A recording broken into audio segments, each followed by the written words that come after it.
commitment to positive change is simple as this. It's keep your agreements. Follow rules and directives that you agree to. And I'll give an example, right? If you just blow through the stop sign and everyone else blew through a stop sign, there'll probably be some accidents, right? And some of us have done that in life. They said, hey, don't do that, and then next thing you know, well, why not, right? And then you do, and next thing you know, like, what the heck was I thinking? Well, you weren't thinking. So now when you self-reflect and you realize that when you start to slow down, to reason your decisions, to take more responsible action, right?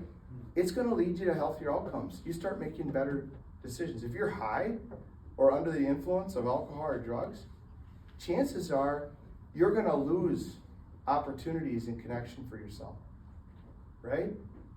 So I think if you really truly are 100 here for the right reasons, then you have to understand that you have to do what you say you're going to do. Because if I'm going to hire you, right, it all starts there.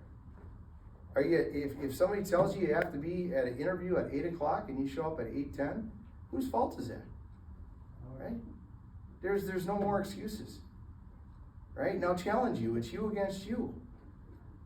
Finish what you start. Right? Means don't quit. So what? You don't get what you wanted, right? Things don't work out the way you wanted it to. Right? Get better. There's some really good podcasts out there on perseverance and the motivation, and consistency, right? Because if you stay true to that, keeping your agreements, I'm telling you, your life, it doesn't get easier, it gets better. That's probably where we had that, there's a kindred spirit, right? It does, it makes sense. Do your best to be a better person. What does that look like? Take responsible action, right? Tell somebody like, hey, it's good to see you. I like that hat, by the way. Thank you. Something positive about somebody. You're a Packer fan. I'm not a Packer fan, but I'm a Viking fan. But I like that. Packer fans are loyal, right? One of the things, they got one of the best organizations in the NFL. So you can always look and find something good, whether you like it or you don't like it, right? So take responsible action, right? And it doesn't mean that it's easy. Somebody could come at you, maybe it's a relationship. Families sometimes can be the hardest. They can be really offensive, right? Come at you, man, and it's like, hey, man, if you respond wrong to wrong, it doesn't make it right. But if I learn in temperance, right? Hey, I'm with you, not against you. Am I misunderstanding something here? Help me with this, right? Because I don't know if I'm okay with this, right? And maybe I just need to move away. Maybe we can revisit this conversation, right? But if I emotionally don't understand competence, like I get out of my own way every day. I think you and I have talked about this, right? I can get intense. But that's not always fair to people who really might have assumed something that isn't even true. And if you can learn to communicate more effectively, great things can start to happen in your life, and you actually can lead by example and make that relationship better. You realize that if you fight fire with fire,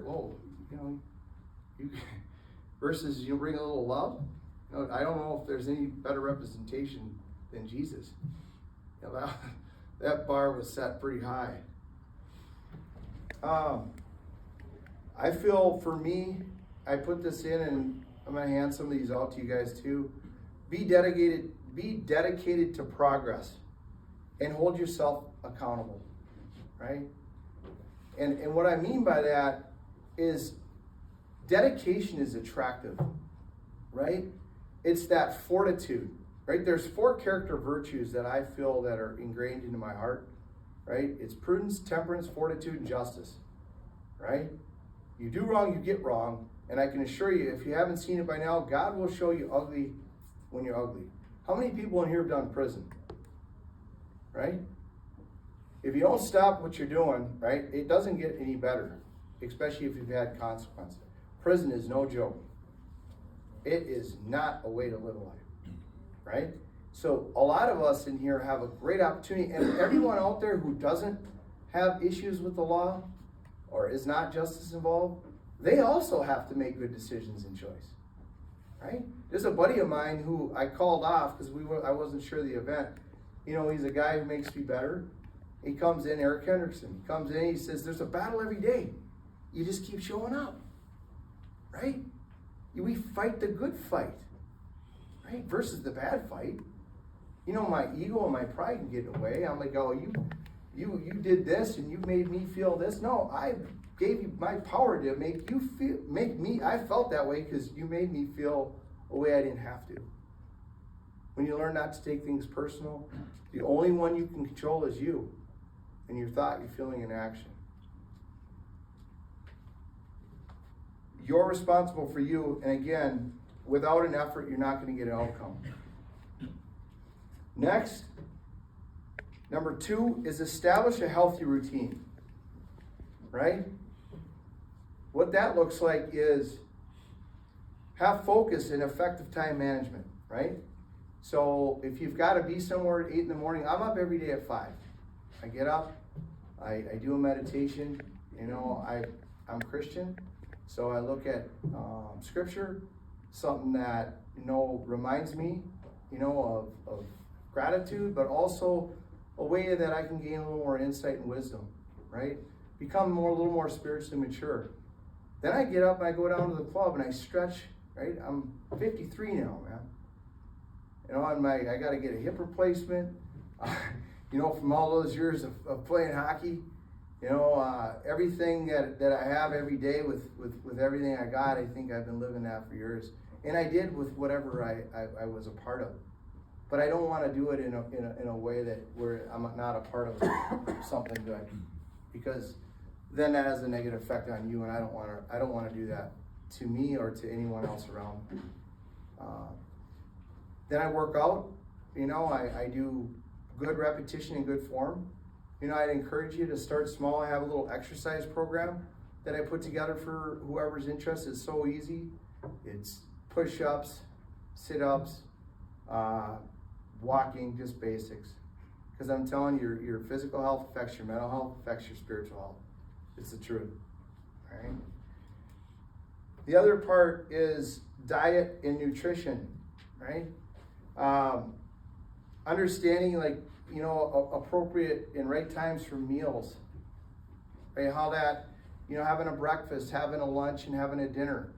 Not having 4 bags of Doritos, 2 candy bars, 3 pops, and say, hey man, you know what, I gotta eat better. Next thing you know, you see, you're not even hearing yourself, and 2 weeks later saying, God, I gotta eat better, right?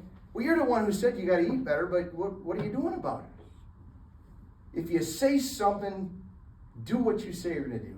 Because I'll tell you what, you're gonna feel better about you. And people that actually really care about you, and they start to see that, there's respect in that. You know, I look at, you know, in a Christian perspective too, it's, you know, the book of James speaks to the tongue as the rudder of your ship, right? We can either build each other up or break each other down. It's you know, which direction are you gonna go, right? But let your yes mean yes and your no mean no. Mean what you say and say what you mean. And sometimes saying what you mean doesn't mean that, hey, I'm gonna put this guy in his spot or her in her spot.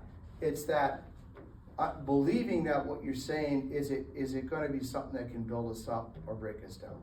Is it helpful or is it hurtful? And if I can acquire a discipline in my language, man, great things can blossom from that, right? And that goes for every one of us. Would you guys agree? You know, you think about somebody who just says to you, man, have a good day. And you're like, hey, thank you, right? Or you know how Deputy Schneider, I appreciated that he saw my heart, man. I'm sorry I hurt you. I didn't mean that, right? So what can I do? I'll tell you what, wherever you're at right now, be patient. Be patient. Do the next right thing because it's the right thing to do. But have some joy and have some fun. You know your culture, like have some chemistry, right? But hopefully it's something that's good for you, right? But if you're not paying attention to some of the simple things that can really allow you to grow and develop in a much healthier way, like exercise, nutrition, and rest, those are basic. Getting enough rest at night. Not watching Netflix until 3 in the morning and then I got an interview at 7.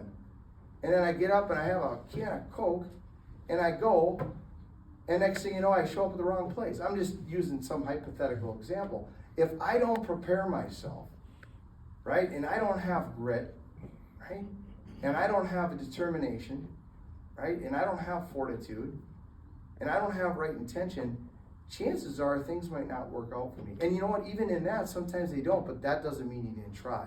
And I'm gonna tell you, I respect the heck out of that. And I hope you would respect that of you too. Because I've had to learn to also regard myself, because I can only do my best. There's certain things that I could have said in this already that I'm like, God, I wish I had said that different. But I'm doing my best. Does that make sense? My best isn't good enough sometimes, but it's an opportunity for me to get better. That's a team. And that's the iron sharpens iron, and that's the space to grow. But if you're not vulnerable and you're not willing to take risks and you're not willing to challenge yourself, right? Then how are you ever going to become who you really want to be? And more importantly, what God's intended for you to be. Right? You're a soul, right? A beautiful thing. And when you allow that to blossom and you see somebody that sees something good in you, right? Matt, we'll get to you in a sec, but Matt, I love this guy, right? Law enforcement for how many years? 18. Yeah, went through some challenges yourself? Yeah, No? Yeah. And at the same time, really, his intention is to be right with his family and community and bring honor back to his brotherhood and sisterhood. It's exactly what he does. Today. All right, next is, again, I just want to put an explanation point on importance of self-care, right? You know, if I'm not caring about what I'm doing or what I'm saying or who I'm with or what I'm putting into me, then chances are I'm probably not really going to care about what I'm doing to you, right? I might be looking at what you can do for me. Have you ever thought about that? Versus what can we do together, right? Be careful on that, especially being that you're struggling to get hired. There are some companies that will run you till your wheels fall out, right? But when you see that, remember, you're in that position. It's just a stepping stone, not a staying stone. So I always put on my heart Colossians 3:23, which says, do everything as if you're doing it for the Lord, not for man. So, hey, thanks for the opportunity to hire me, right? I don't necessarily like what I'm seeing here, but I'm gonna make this position and this environment better than it was when I got here. I did that as an inmate, right?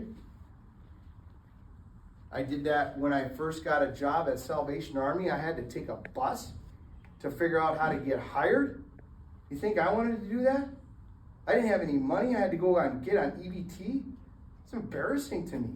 But guess what? It helped me. I had to do what I had to do legally, right?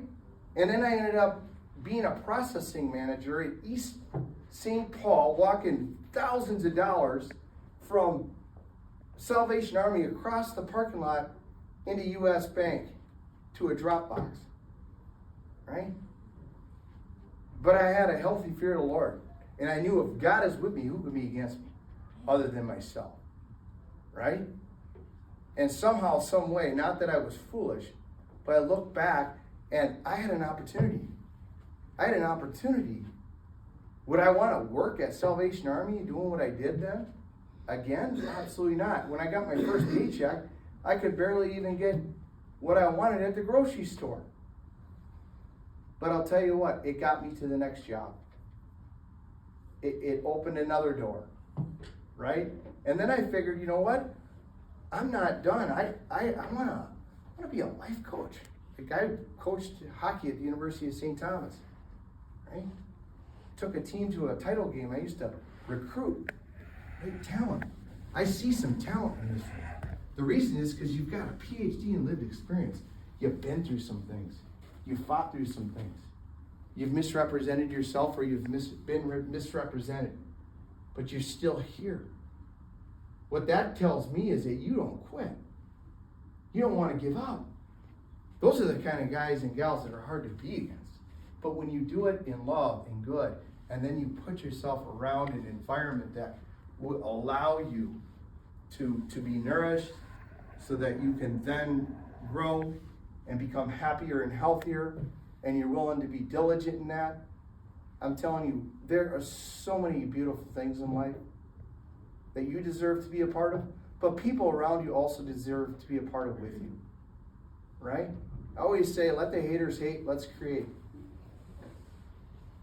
All right, think about that.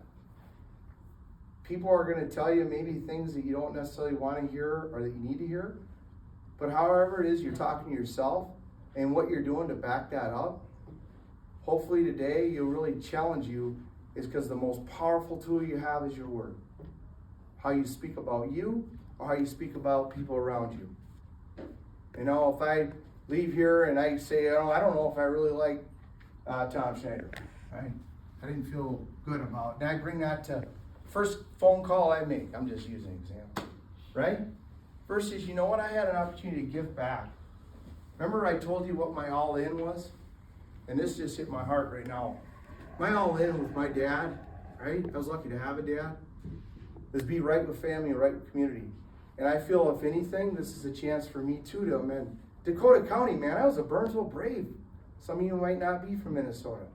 I was more Dakota County than most people that worked there. Burnsville was a community everybody knew me. Everybody knew everybody.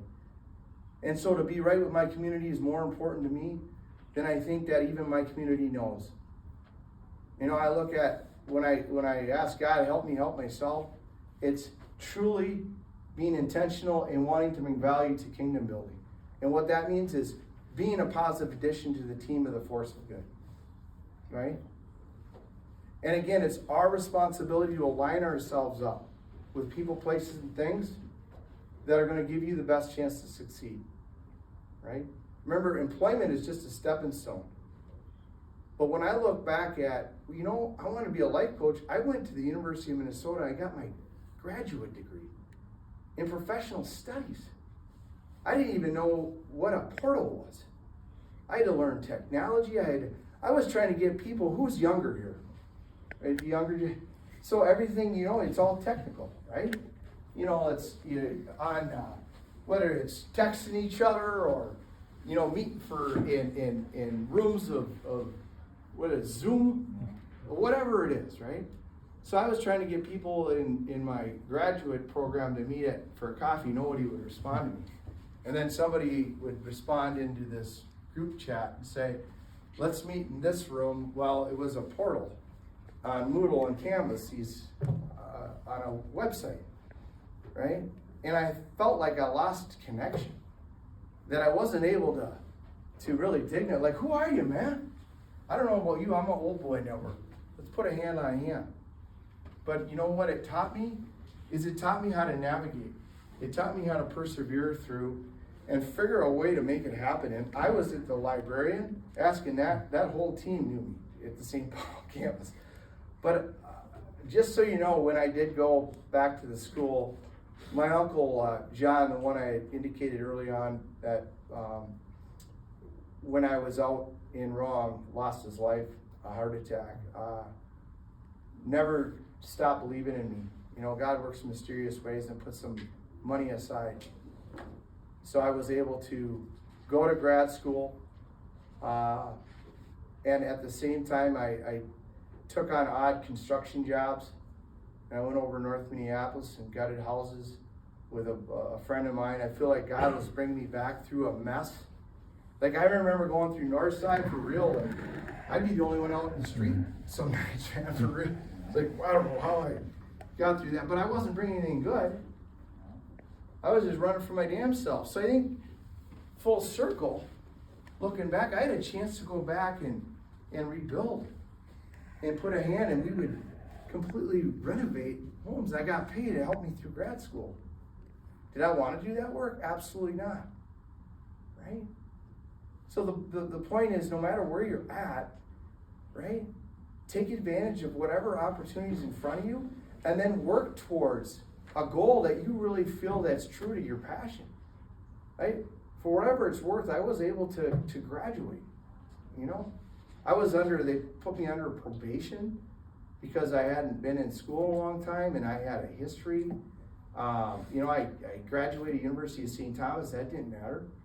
I was like, ooh, I had a family friend of mine, and some of you guys might experience this too.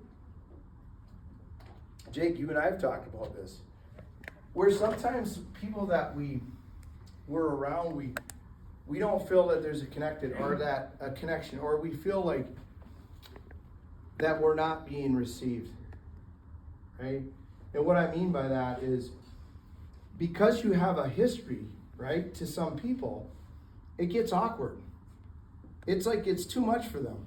It's like, how do we know that won't happen again? And now all of a sudden it hurts you, right? That person isn't for you, man. They can think what they want. I don't, if I'm playing on the same line as you and you doubt me because we've got beat about 4 or 5 times by the same, I want to learn how to beat these guys, right? That's, we got to pick our game up, right? All of us. Don't doubt each other. And if you're around somebody who's doubting you or doesn't feel right around you, or looks at, God, that's got to be hard. You guys would love my mom. She grew up, she didn't have much. She said, I didn't raise you to feel sorry for yourself. I'm not trying to hear it. Right? And sometimes maybe you need to look at yourself and say, am I feeling sorry for myself? Or am I letting somebody else make me feel bad? Right? And it's okay to care and it's okay to feel. Don't get that wrong. But it's what you feed. You can feel it, but you don't have to feed it. It's like, hey, you know what? It's unfortunate. I've lost some really good relationships, people that I really miss. But you know what? I wish the best for them. Right? But more importantly, I wish the best for me, and I wish the best for those I'm with. Does that make sense? Just so you know, we got about a little over 10 minutes left. Okay. I just want to make sure we leave time for questions that people might have. Okay, and then I'll get into the last 2 real quick. Relationships. Temperance. I talked to spiritual maturity. What I mean in that is to reason your decisions to take responsible action that's going to lead to good outcomes. I've touched on that a couple times. The reason I say that is because it's what creates connection in a healthy way. And relationships are important, right? Relationship with yourself and a relationship that people who you put yourself around. And if they're toxic and they're freaking negative, and you ever heard of energy thieves or spiritual vampires, then be aware of it, right? There's a lot of critical people in the world, right? And if you're going to go get hired, feel the culture. But believe in yourself and ask, say, hey, you know what, I think I'm the kind of person that I'd want on my team. I'm just asking for an opportunity. And then if you're true to that, give everything you got. Use appropriate communication. Be honest. What does that mean? Tell the truth. And sometimes somebody will say, well, I didn't know what to say. Well, then you don't have to say anything. You could ask me, hey, last weekend, I really don't care to go there. You don't have to tell somebody that. Really, maybe it's none of their business. But you don't have to say something that isn't true, because now you go against yourself. If that's a core value of yours, how many people in this room like honesty? Right? Then don't lie to yourself. And you don't have to lie. Just don't go there. It's not your business. So you don't have to say it like that, but maybe in time we'll see where this goes. But I don't know if I'm ready for that yet. And that's okay, because that's being honest. Does that make sense? Right? Somebody might ask you about somebody else. I don't really know. That's not my business. I'm trying to stay in my own lane, right? Remember, I was doing time, I think you said it. Watch your own bobber. Anyway, be trustworthy and reliable. Treat everyone with dignity and respect, and respond well through adversity. That means fight the good fight. How are you going to be right for somebody you've heard if you're not right with yourself? Have meaning and purpose. Contribute value. Be a positive influence. Strive forward towards positive change, continuous improvement. If you think you got it, men and women, you're going to miss it, because you can only know more universally. Right? So keep fighting the good fight in that. Having character. To me, it's having character virtues every single day leads to moral excellence. People that don't care about that, they're gonna probably talk crap. Oh, yeah, he's trying to be all good. No, I'm just trying to be a better freaking human being. As citizen of this world, it is I have a moral responsibility to dignify humankind. I had some guy who speaks peace education came into me. He's the nicest, kindest. You know, his tone was almost a little too much, but I took something good from him, right? But you can always take something good. Demonstrate integrity. That means represent yourself and others in an appropriate manner. All right. I always look at it as if I want to bring honor to myself, my brotherhood, and sisterhood. And Colossians 1:10, I want to walk in a manner worthy. Right. I want to be a valued addition to us, in my family, in my community. And last but not least, stay the course, be patient, have faith, trust the process. I'm going to give you a few, those of you who are interested, come up and grab that. I also got a little exercise program for you. I've been blessed over the last, we're almost complete with our 3rd year. I've designed a course for veterans called Warriors Return. And what it is, it's a 5-week interpersonal development training that can help veterans acquire and utilize healthier living skills, things that we're talking about right now, mental, physical, spiritual conditioning. We have over 35 subject matter experts that come in. We don't burn you out. It's not crisis management or treatment. We have seen more souls awaken and people who have reclaimed their identity and have found themselves. And one in particular is right here, right now. One of the veterans that I'm privileged to work with, he's also been in law enforcement. And you know what? Life happens, right? It's up to you to start to reclaim your identity and take action and move towards where you really want to be, and know that you're not alone, right? So with that said, is there any questions?